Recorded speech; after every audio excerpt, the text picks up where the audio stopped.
What's up guys, welcome back to another video. Today we're going to be swapping out the front end of my ATC 110 for the one on this trash 200S. So without further ado, let's get to it.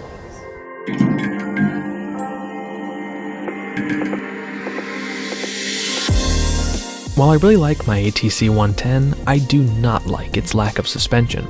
So when this 4 parts ATC 200S showed up on Craigslist, I was able to get it for $80, and supposedly the front end will bolt right onto my 110 frame. And everyone says front suspension makes a big difference with 3-wheelers, so I thought I'd give it a shot. I started out by disassembling the 200S. The black plastic clamp cover had been completely broken off sometime in the past and was just sitting on there. After that, the handlebars came off, and then the top fork plate assembly.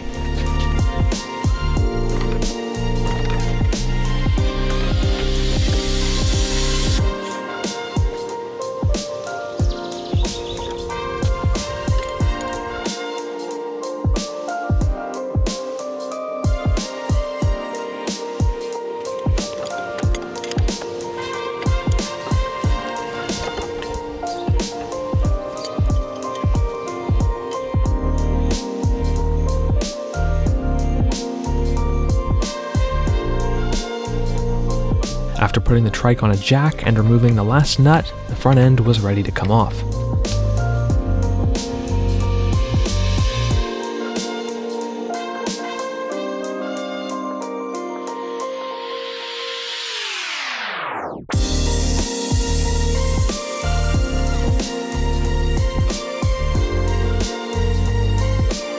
The front fender on the 200S was seriously cracked and weathered, so it needed to come off for repair. After that, I gave the whole thing a good scrubbing.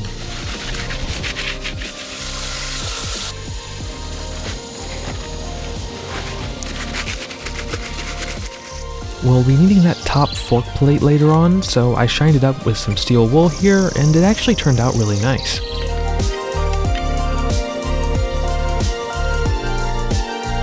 Now it's time to dismantle the 110.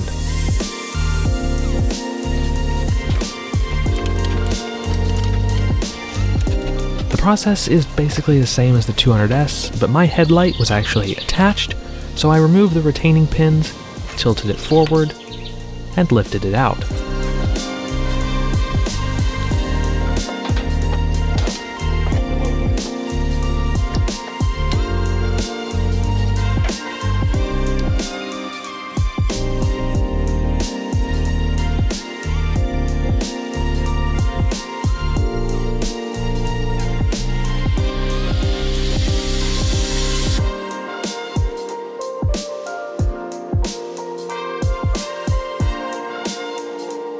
Now, it was right about this moment when we realized that nothing was holding in the ball bearings in the steering joint, so they just spilled all over the ground.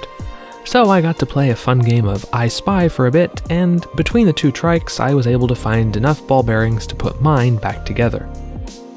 It turns out some fab work actually was needed.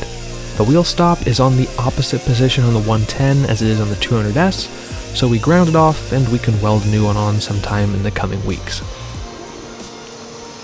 After that, it was time to slide on the new forks.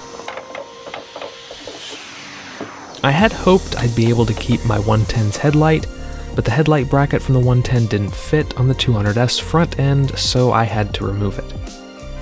We stitched up the headlight unit from the 200S as best we could, gave its brackets a quick coat of paint,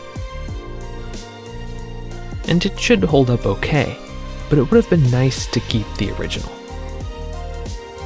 Now, as I said, this black plastic cover was broken off the 200S, but we found that by widening the holes in the 110's cover by about 1/8 of an inch on either side, we were able to make it fit with no problems.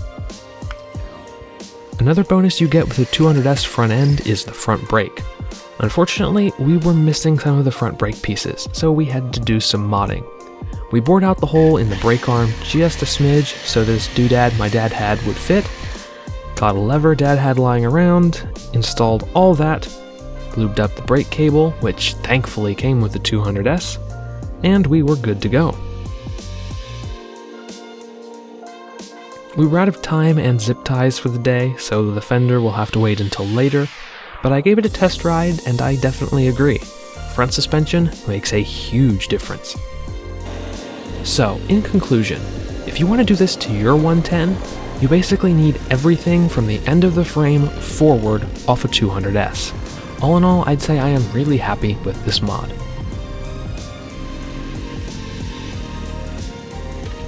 As always, thank you guys so much for watching. If you liked the video, hit like, get subscribed, and ring the bell so you get notified when I post new videos, and I will see you guys in the next one.